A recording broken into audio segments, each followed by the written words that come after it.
Hi everyone, welcome back. War films carry a heavy responsibility.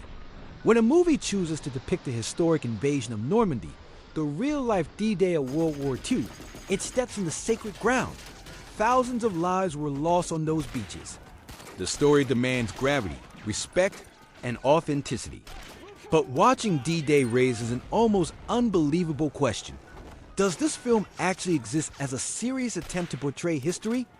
Or is it merely a hollow imitation wearing the uniform of a war epic? From the very first scenes, the illusion begins to crumble. The most immediate issue is the film's shockingly poor production quality. War movies thrive on immersion, believable uniforms, convincing sets, and a sense that the world on screen resembles the past. Yet here, the costumes look startlingly cheap, as if they were pulled from a discount costume warehouse rather than a historical production. Helmets sit awkwardly, gear looks mismatched, and uniforms often appear brand new rather than battle-worn.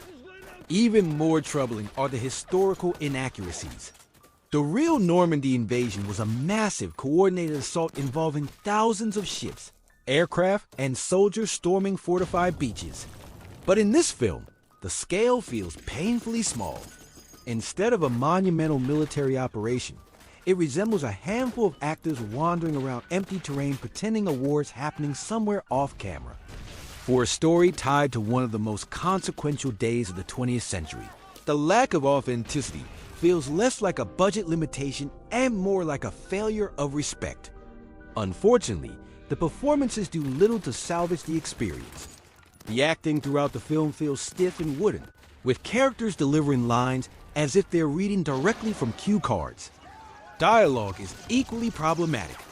Instead of natural conversations between soldiers facing life or death stakes, the script offers awkward exchanges and cliched war movie phrases.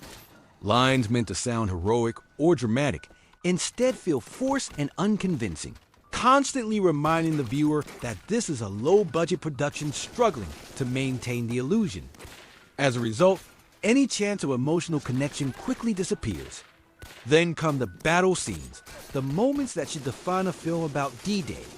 Unfortunately, the special effects are painfully amateurish.